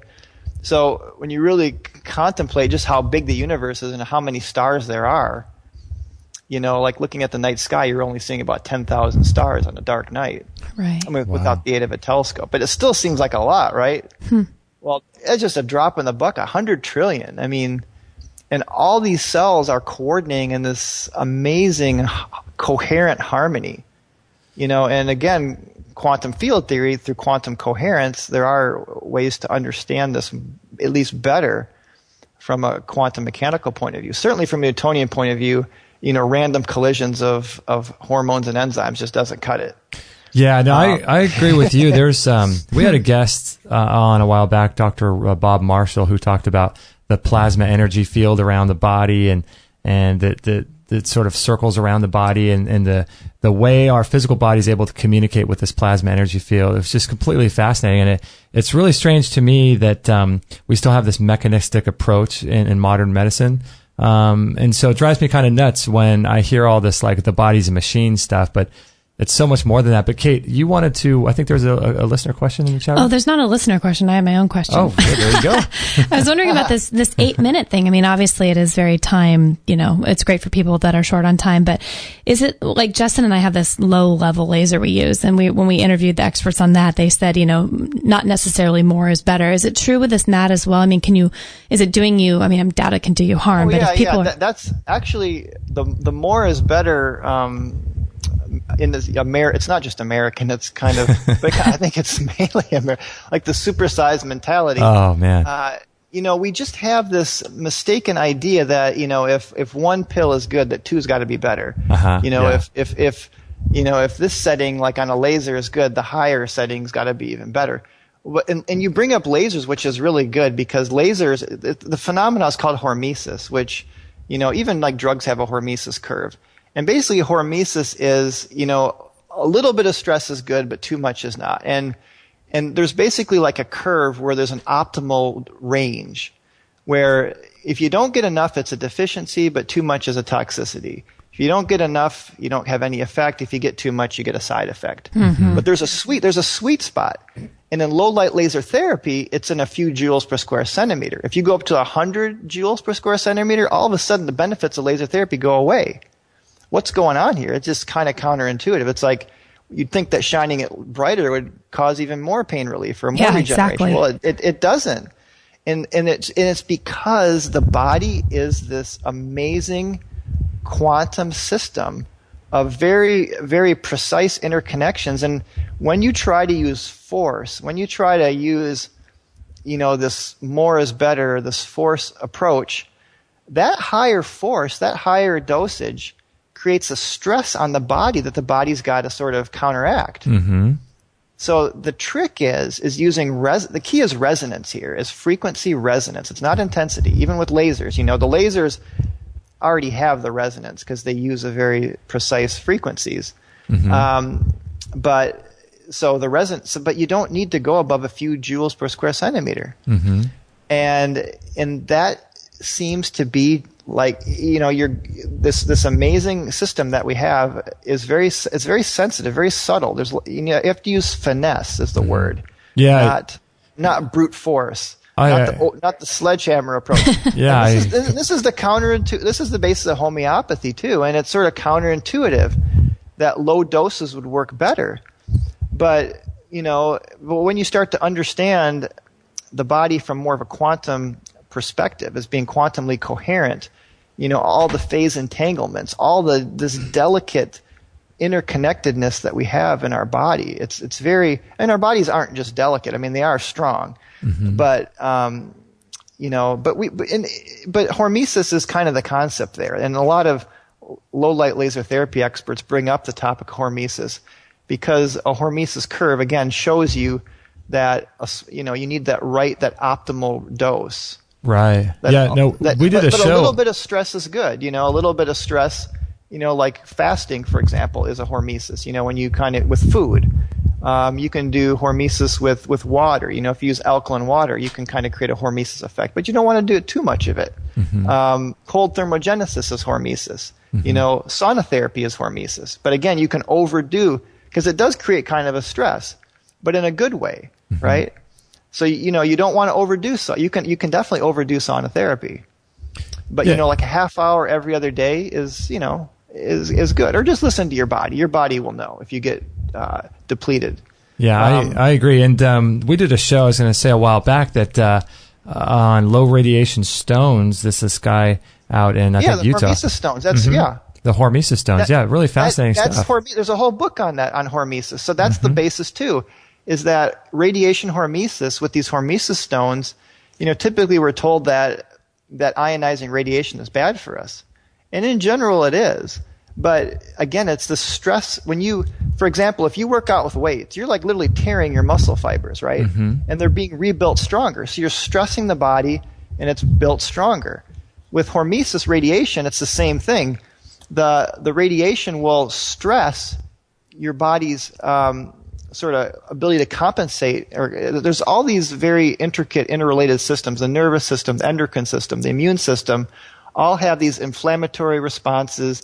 The hormonal responses to stressors. We have this whole dynamic system, and if you can stress the body a little bit, it builds the homeodynamic buffer zone, which is sort of, you can think of it as your energy field can get stronger. Mm-hmm. So it is important to stress the body in all these different ways. And, the radiation hormesis is one way. But you don't want to overdo that either. Obviously, you don't want to be sitting around radioactivity. And it's not just the time, it's the dosage. Right. With radiation hormesis, it's actually, they figured out the right amount. Because if you had a stone that had too much radiation, it would be harmful. Same thing with the lasers, right? A little too high of intensity, and you get counterproductive results. Yeah, it makes a lot of sense. And speaking of frequencies and low frequencies and things like homeopathy, I've been doing this a little bit with my water lately, just making this sort of designer water that I put together in the morning, and a lot of people are spinning their water. We had a listener question in the chat room a while back. Do you know anything about, speaking of water, Willard water? Have you ever tried that? Oh, yeah. Of water alone, I probably spent $80,000 on water devices. I did all these water experiments, tried just about every water conditioner and machine. I mean, I owned like 7 or 8 ionizers. I used both John Ellis's machines. I tried the Pi water, wellness water, and then with Willard water and all those, type of little concentrates you can add to water to lower the surface tension. Mm-hmm. The thing about Willard water, it is a surfactant. It does lower the surface tension, no question. But soap will do that too. The thing with Willard water is it's just not as toxic as soap, you know. Okay. But that's what soap does. When you wash your clothes, it's not, the soap doesn't clean your clothes. All the soap does, or the detergent does, is lowers the surface tension of water so it can penetrate all the fibers in your clothes. So in theory, it kind of sounds good, but I don't know. It didn't. They have both a clear. Can you hear me? Yeah. Hey, can you hear us? Okay, we're getting some static. Oh, I'm sorry. Can I call you right back? Fine. Is it possible for me? Right back. Yeah. I'll call you right back. Yeah. How weird. Yeah, you know this happens with David Wolf. Oh, not David Wolf. Daniel Vitalis. Does it? Yeah, after a certain amount of time, because I think we've been on for about an hour, 20 minutes. After a certain amount of time, it just starts to get crackly. We need to ask Paul, our sound guy, what goes on with the magic 1 minute and 16. I know, right? I'm sure Bryant will know. Yeah. Yeah, right. That's weird because it's a crackling sound like a traditional phone line. Right. Hey, can you hear me? Yeah, Yes. Now it's better. You know, it's interesting. With Skype, this happens to us from time to time. We've been on for about an hour, 20 minutes, and we talk to... There's only one other person that this happens with, and after a certain amount of time, it gets crackly like a traditional phone line. It's pretty funny. Huh. I'm not sure how that happens. Yeah. But I think, kind of just finishing the thought on water there, I think the future of water, you know, Dr. Jerry Pollack, you know, the fourth phase of water, he's trying to raise funds to test out all these different types of waters to see really what creates the easy water, or what really creates this negatively charged, like it's this fourth phase where the water becomes like a liquid crystal. Uh-huh. And this is how water is inside of our cells. And interestingly, even without the cell membrane, these little gels inside the cell will stay intact. But it's negatively charged. I mean, that's kind of when you really look at like all these different areas of wellness, you know, some of the really good like juices and raw foods are negatively charged. You know, like some of the alkaline and energy waters are negatively charged. You know, they have that negative ORP. You know, air, negative ion generators, we know are healthy, is negatively charged. Mm-hmm. And so it's kind of funny, positive health requires you to be more negative. Oh, interesting. For your, you know, and we're typically taught not to be negative, and it's true with your thinking. You don't want negative thinking, but when it comes to your body's like bioenergetic field and even the physical component, you do want to be negative and negative charge. So I think there's still research to be done on that, but you know, some of these concentrates, I would say, you know, try them and see how you feel. Pay attention to how you feel, but I haven't been that impressed by most of the ones I've tried. Interesting. Yeah, this PEMF and all this math that you're connected with, the IRMRS 2000, very, very fascinating. I'm really just blown away. The more you start researching it, the more you watch on YouTube about it. There seems to be some amazing benefits, and it would be great for people to have and just sort of reset their body every single day, right? Yeah, it resets the body to the Earth's rhythms, but it also directly increases your energy and circulation, and it improves when you work at the cellular level to improve energy. And again, there is research on PEMF working with ATPase, and you know, kind of like laser therapy, they got research showing that it improves, you know, mitochondrial with the cytochrome C and so forth. But PEMF does work directly with the production of ATP and also with recharging the voltage across the cell membrane, the transmembrane potential, which is kind of your backup energy source in your cell. So we have kind of two ways that the body stores energy, at least at kind of at the physical body level, is through ATP in the high energy phosphate bond and in TMP across the cell membrane. A lot of people don't realize this, but 70 millivolts across I forget how thick the cell membrane is, but it comes out to 10 million volts per meter is how much energy is stored across the cell membrane. Whoa. Tremendous. That little thin, like, it's like a thin bubble, you know, you blow a bubble. I mean, it's even thinner than that, you know, the cell membrane, but yet it can hold this amazing charge. That is bizarre. Just another miraculous property of the human body, how we can hold so much energy, even across our little tiny cell membrane. And if you'd line up an average size cell across your thumb, you could fit like 5,000 cells across your thumb. not some of the nerve cells. Some cells are a lot bigger, but just some of the average size cells, they're very, very small, but yet have a tremendous energy potential. And again, just a whole universe. I mean, it's just, I took a whole course on the guided tour of the living cell. That was the whole class, is just kind of like this amazing journey inside the human cell. Wow. You know, even at the physical level, you know, the nucleus and all the organelles and how it's all connected. It's just mind blowing how, and then having 100 trillion of these, like all working in symphony all together. It really is amazing how much energy is stored inside the body, and like what you were just talking about, it's absolutely fascinating. And I think when we can tap into that and re-regulate and reset all of those energy patterns and how the cells interact with each other and everything that's going on inside the body, if we can reset that, man, I mean, we would set ourselves up for real healing. Yeah, and if you keep those cells charged, you know, I mean, there are some other factors, you know, like the telomere shortening and other things as well. Mm-hmm. But I really feel for like a radical long lifespan is, you know, keeping the cells charged. I mean, you know, that because if you keep that charge, there's no reason why you should have to, you know, be getting older so quickly. I mean, quickly relative to our potential, that is. Mm-hmm. Yeah. And I really feel our potential. I mean, some of those, it sounds kind of like a bold claim to say, oh, someone's lived 2,000 years, but I really feel it's possible. I mean, I don't know that, I kind of have this open-ended longevity point of view, because you can say immortality, but you know, if you're here in 3 billion years, the Andromeda galaxy is going to be crashing into the Milky Way. Have you looked? We'll find a way to. Speaking of immortality and that kind of stuff, have you looked into Aubrey de Grey's work much? I haven't yet, but I'll check it out. He's a really fascinating guy, an English guy. You may have seen him. He's got this big long beard, down to his waist, but he's this English scientist, Aubrey de Grey. Fascinating guy, and he does a lot of work with longevity. But I tell you, I mean, shoot, I remember I heard David Wolf talk a long time ago. He said, my goal is 3,000 years, and if I live to 150, it's like, you aim for the stars and you hit the moon. I wrote a paper on this a while back because, I got kind of a mathematical mind, and when you really think about the limit as x goes to infinity, if the placebo effect is true, which we know it is, and the power of the mind to affect DNA.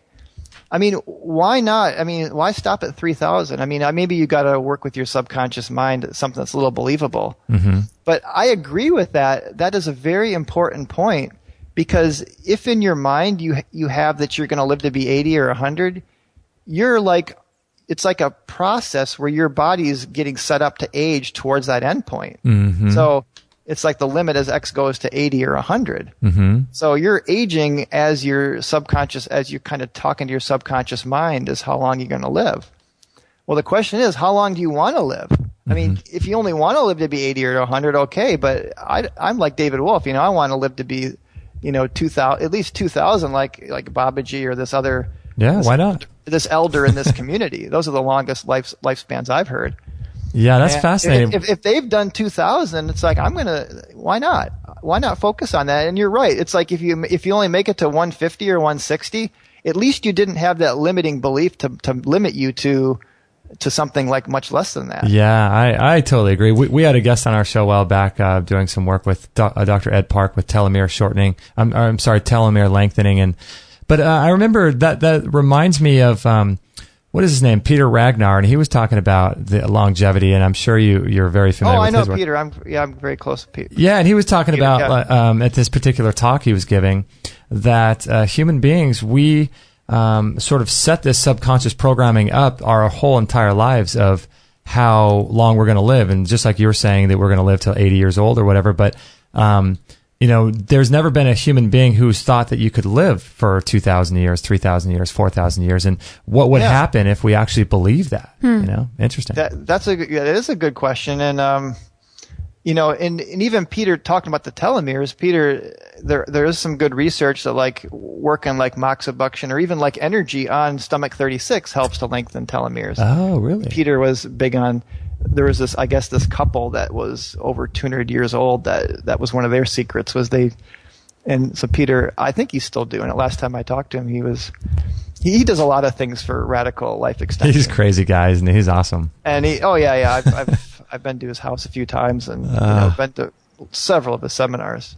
He's great. Because I like him because it's like I love learning from people that have the results that I want, that are really living what they're teaching. They're not just teaching about immortality or open-ended longevity, I think is what he uses now. Mm-hmm. But he's living it, He, just a few years back, he leg pressed over 2,000 pounds. I mean, and he doesn't. Nobody really knows his age because he doesn't like.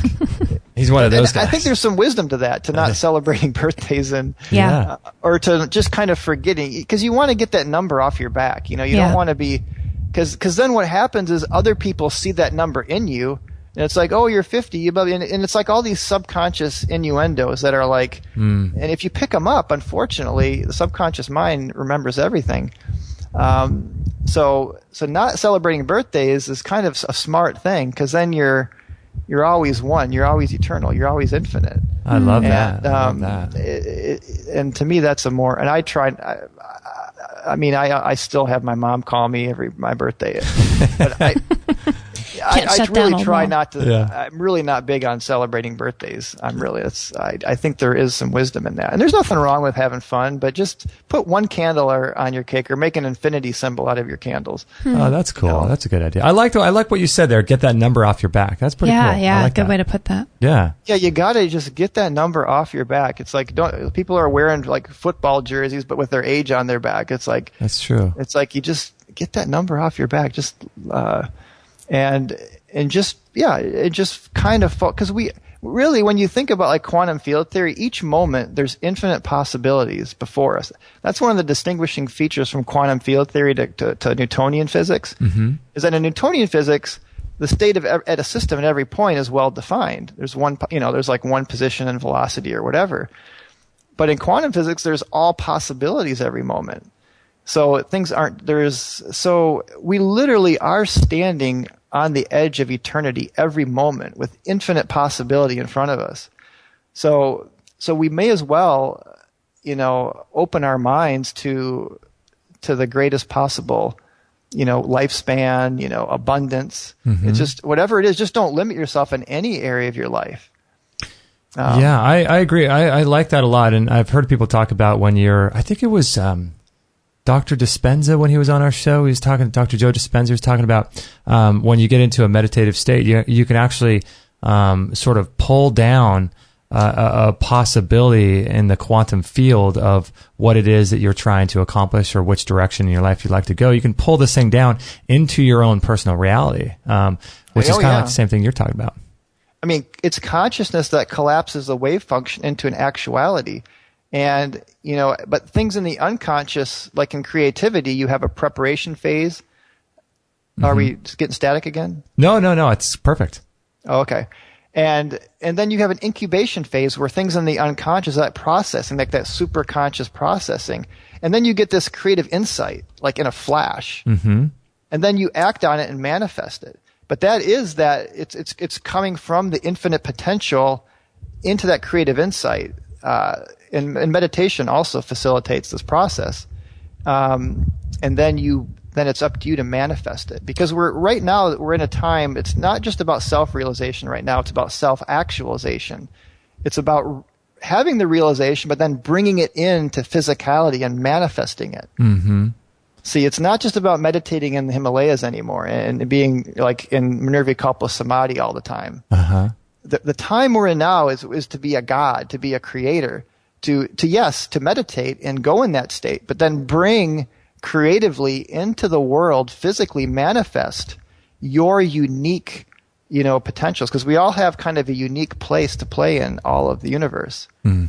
But yet we're connected too. That's where I love the toroidal, or the torus, the geometry of the torus. Mm-hmm. Because it shows how we can be connected heart to heart, center to center, like a donut. A bagel is a torus, right? Mm-hmm. If you got two bagels together, you can connect one to the other through the center. They're connected. But looking out through the senses, we appear separate. So we have this sense of isolated unity where we can be unique creative beings separately, but yet we're all connected. So it kind of, that geometry dissolves that paradox of being unique, but yet. So, but yeah, I meditate myself every day, and I think it's really, really important to tap, to just to be connected to that God within, or that the deeper kind of the universal perceiver, like letting that universal quantum consciousness, flow through you. Hey, Brian, I got to ask you, have you ever, I know I mentioned this a lot. I think it's because I'm such a huge fan of it. But have you ever toyed around much with the sensory deprivation tanks? I haven't, and I've heard some good things about it. It's something it's on my list of things to do. Oh, my goodness. We've been doing it for about a year now, or 6 months or so. And it's just one of the most incredible ways to sort of turn your meditation practice on steroids. It's incredible. On so many levels, it takes away all 5. For people that don't know what this is, it's a tank that you get into that's filled with about 12 inches of water. It's got about 800 pounds of magnesium salts in it. And so you float without trying, effortlessly. And when you're sitting, or when you're laying in this chamber, this tank, all 5 of your senses are removed. So there's no sound, there's no noise, taste, touch, feeling. The water's the same temperature as your skin.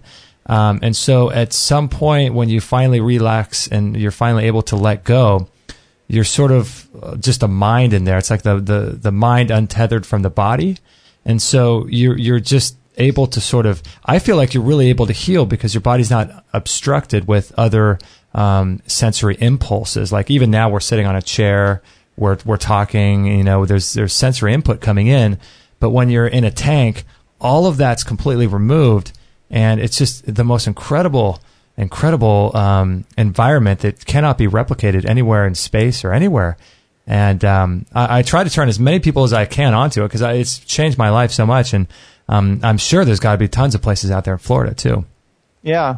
And that's kind of a good time to, I know even Peter talked about this, is to kind of reviewing your life in reverse order, or kind of a Rosicrucian technique. You can do it every day. But, when you're in that kind of chamber, you can really it's kind of like the panoramic life review. You're just kind of going through and just, because, we want to really take all the lessons from this life. And of course, there's different approaches to the sensory deprivation tank, but that's kind of one thing you can try at one point. And what Peter says is when you practice this review, even some of your past lifetimes can open up, and you can really start to see the whole big picture of your evolution. So fascinating. But it does it in a natural way. You're not forcefully reliving past lives through right. past life regressions or anything. There's nothing wrong with that, but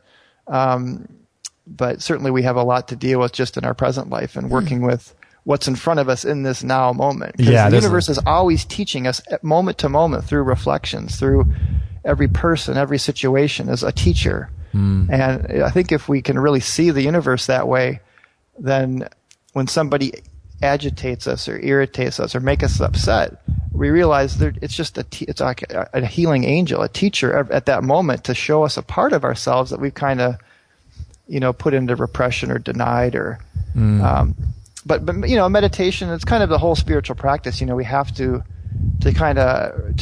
integrate the emotional body. We can't just be totally in our mind and leave the emotions behind. I think that's what I've found in a lot of spiritual teachings get a little too much in the head sometimes. And, but yeah, I definitely want to try that though. That's definitely on my list. Yeah, I'm sure you're going to love it. I mean, it's incredible. Well, thanks, Brian, for spending so much time. Gosh. For people that want to know more about fun. I mean, this is great. Your work, is PEMFbook.com the best place for people to go? Yeah, PEMFbook.com. I've got, you can download 3 free chapters of my book there. I've got, several educational videos. And I do definitely recommend people read the book. A lot of the videos just kind of add more information to the book. Oh, okay. Although I did kind of give a little summary of my book in my 3-part video on the kind of the PMF movie kind of link is the link there. So if you just want sort of a little 30-minute kind of version of my book, you can just watch that video, and that kind of summarizes things. Yeah, great stuff. It's fascinating stuff. I would recommend everyone go to PEMFbook.com. I've been through all of Bryant's videos, watched them all multiple times, and I just was fascinated by his work and this PEMF mat. And is also Bryant Meyers a good website too, or do you spend more time on? Now, yeah, I would just go to PEMFbook.com. Eventually, I'm going to have BryantMyers.com, but that site's not ready yet. Okay. Some of the articles and stuff there are kind of old. Although I have links to like my nutrition book, and I did a book on humor a while back too. Okay, awesome. And laughter, because that's really important. Oh man. So, that's kind of when I used to teach math and physics, I would really every lecture I'd integrate humor in some way, because it just makes everything so much more fun. Yeah, you got to have it. You got to have laughter and joy. Mm-hmm. Well, hold on the line there, Bryant. We're going to close out our live show. Thank you for being on and going commercial free, man. You did amazing. Oh, thank you. We could keep going, but I know we've been going for a while, haven't we? I know. We've been going almost an hour and 40 minutes. I love it. I could talk with you all day. So thank you for being on today. Well, thank you for inviting me. It's been a real pleasure. Oh, you're welcome. Stay on the line there, and we're going to close out the live show. And I want to thank everyone for joining us today. And Bryant has a lot of thanks to him for being on in the chat room. People loved this show. I know. Everyone was loving it. It's awesome. Yeah, Paul, Farmer Mark. I love that name, Farmer Mark, Evan.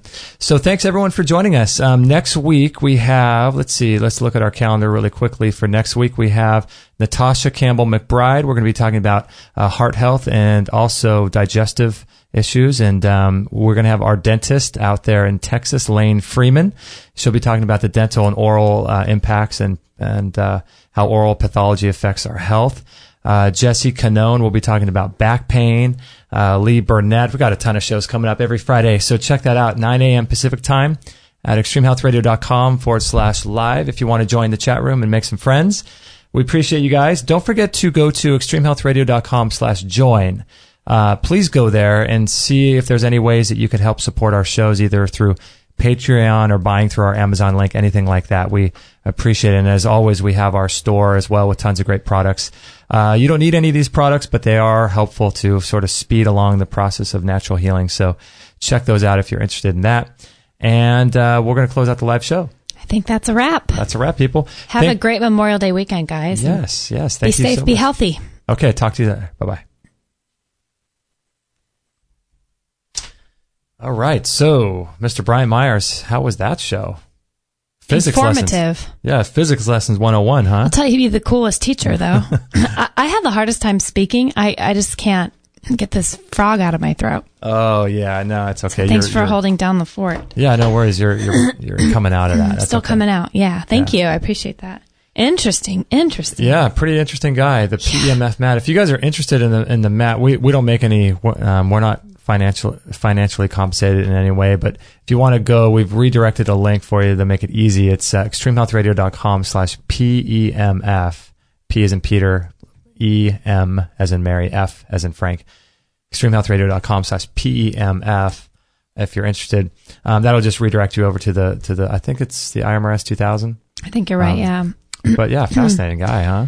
Would you gain the most from that conversation? I liked sort of the end of it where he was talking about like more of the spiritual side. Yeah, getting the number off your back and celebrating birthdays and this whole linear thing we have with time. You were laughing. What was going on in the chat room? Oh, the chat room was going crazy. But you were talking about me being some kind of reptilian. I was talking about you being a reptilian. I appreciate that. You're welcome. Paul came back in. He had to go do something and came back like half hour later and said, "Hey, I'm back. What did I miss?" Paul's our sound guy. Yeah, our sound guy. And I said, "Oh, you just missed the secrets of the entire universe revealed about 10 minutes back. Bummer.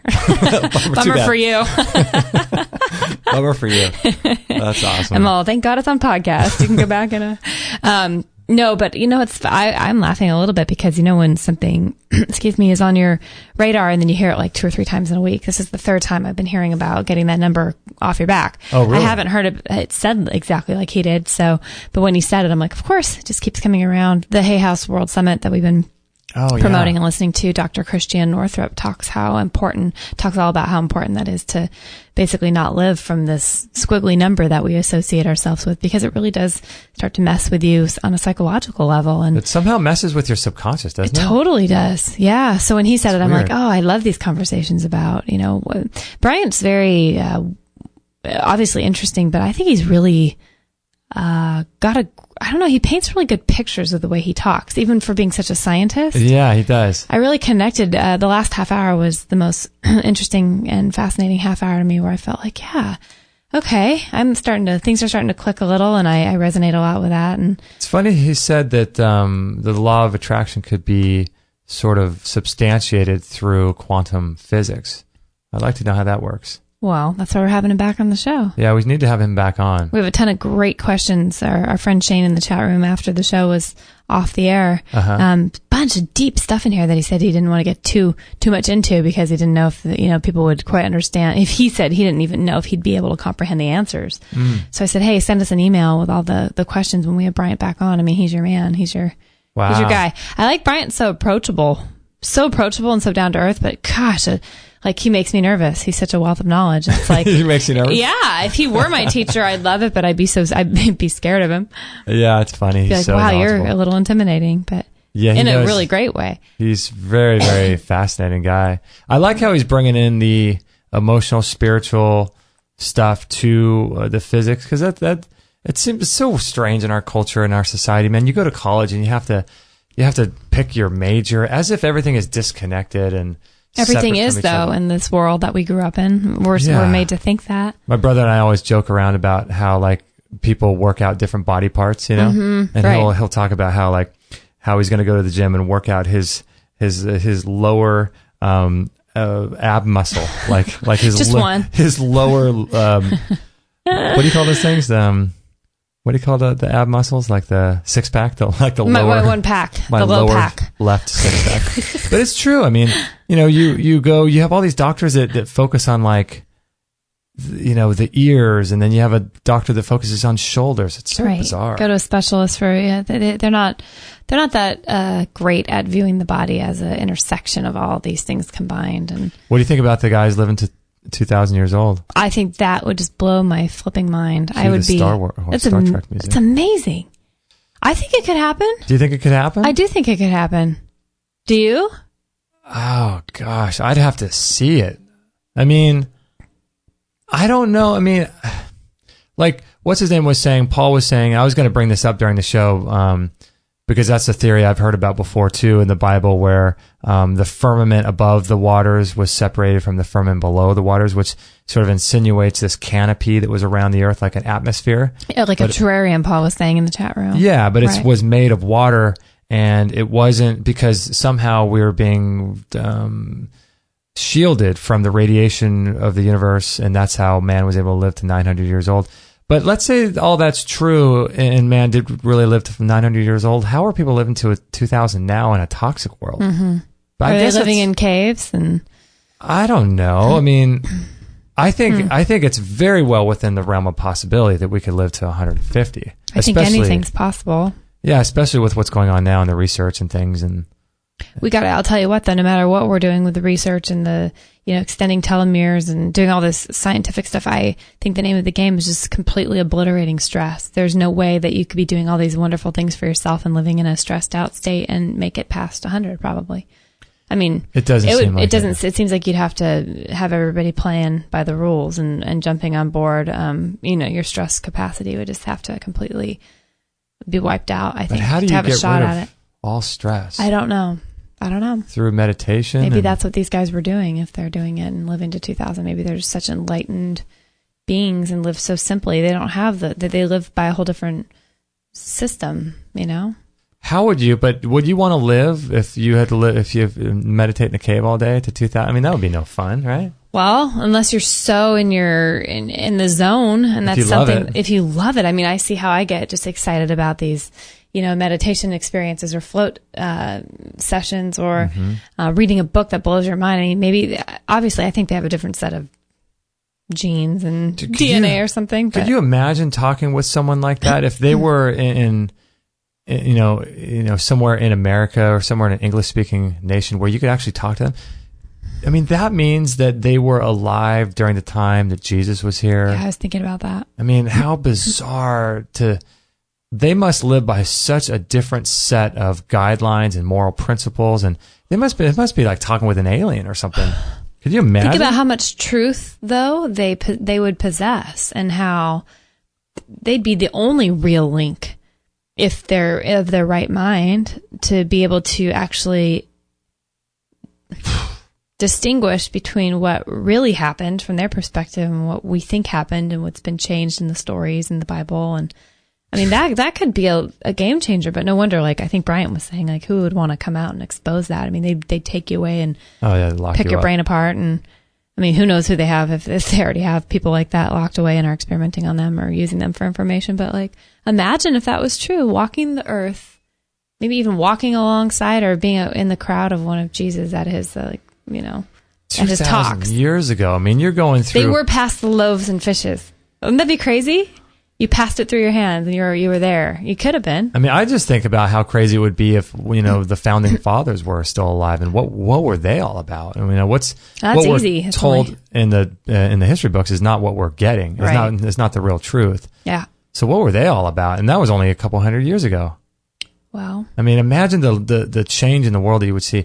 I don't know. I mean, imagine how much death. I mean, you go through generations of family and it'd be friends horribly sad. that you would have to. I mean, your mom would have died 1980 years ago. Right. You know what I mean? It's like, or 1940 years ago, or whatever, 20 years ago. But it's just like, wow. Imagine how much death that you would have seen and change in the world. I mean, that would be really. You'd have kids and kids and kids and kids and kids, and there would just be nobody left. You'd see so many That's generations sad. of your family. I wouldn't like that. I know, but you see, you'd have to have a little tribe of people, a little community of people that are Your also mountain people, 2,000 years old. Wow, that'd be bizarre, wouldn't it? I wonder what they use on their skin. Would you want to live that long? Coconut oil. Coconut. Everything. Our friend Kirsty sent us the funniest video on the coconut oil thing. You're going to have to put that below. How coconut oil is used for it basically is magical substance, and I laughed really hard when she sent it. Funny video. Would I want to live to be 2,000? Would you want if someone said that you could do that? But there's no guarantee I would or anybody else would in your family or friends? No.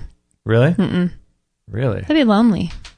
Yeah. That'd be really lonely. Yeah. If you would, maybe. If they said that you and I would both, yeah, I'd say maybe, but you still think about like... I'm not enough. You're enough for me to stay around for. No, but it would just... We've already seen so much change... In just 20 years. In just 20 years, if I had the guarantee that the change was going to be for good, but if it just kept getting weirder and weirder, and we actually were going to be around for 2,000 more years, and you're having to live like in a bunker or something because of all the stuff falling from the sky, or just keeps getting more, I don't want to be around for that. What if it was like this? Just like this. Just like that. Just like that. If it was just like this, I don't know. I still think it's day to day. I mean, it's not an easy life. It's hard. It'd be bizarre, wouldn't it? Mm-hmm. It'll knock you down. I mean, if you can learn how to get up and stay up and be positive and not struggle with all the things that most humans do in everyday situation, because it's just exhausting. Like, life is really tiring. Yeah, yeah. So, well, I have to go to the restroom. Okay, go for it. Gotta pee. My Gotta bladder. pee. I'll close out the show. Thanks, guys. A lot of fun. Yeah, a lot of fun. We're all that honesty here at Extreme Health Radio. Yes, that's right. It's pee time now. Have a good weekend. Thanks everyone for joining us, and we're going to put links. There's actually a ton of links that was in our chat room that people put in there to different stuff. Someone shared a link to California and opting out of the smart meters, all this cool stuff. So what we're going to do is put the links. I'm going to grab all of those links as well. So if you want to get those and save them to your computer, you can do that at extremehealthradio.com/378. Also, if you want to sign up to our newsletter list, you can text Get Healthy to 33444 right there on your phone right now if you're interested in doing that and grabbing our audio program about beating food addictions, about how I beat my food addictions. So feel free to do that. And what else? Make sure, if you can, to go to extremehealthradio.com/join. If you can, we would greatly appreciate that, because we're doing all of our shows commercial free now, but we need your support to do it.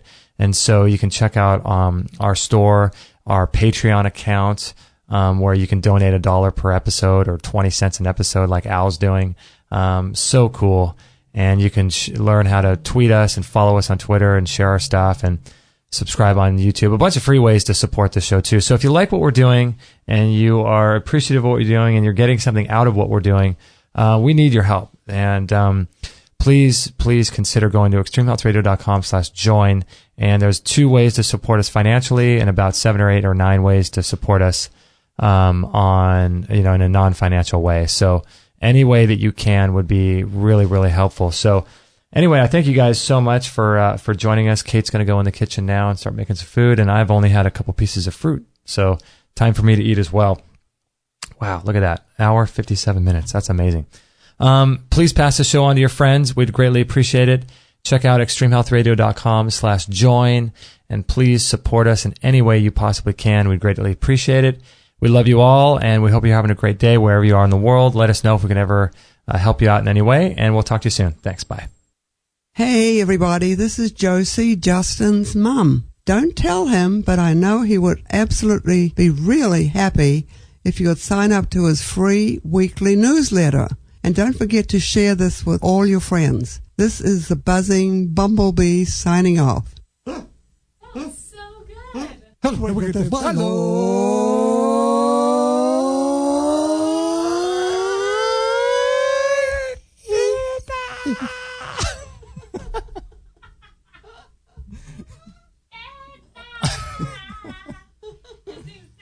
Oh my gosh. Thank you for listening to this episode. It's time to go for now, but our mission does not end with this show. Justin and Kate will be back with another interview packed full of ideas, discoveries, and unique ways to regain your health. Head on over to extremehealthradio.com/subscribe and instantly download our free gift too that contains cutting-edge strategies to start making healthy lifestyle changes today. No material on this blog is intended to suggest that you should not seek professional medical care. Always work with qualified medical professionals, even if you educate yourself in the field of live food, nutrition, and alternative medicine. I'm not a doctor, nor am I offering readers medical advice of any kind. None of the information offered here should be interpreted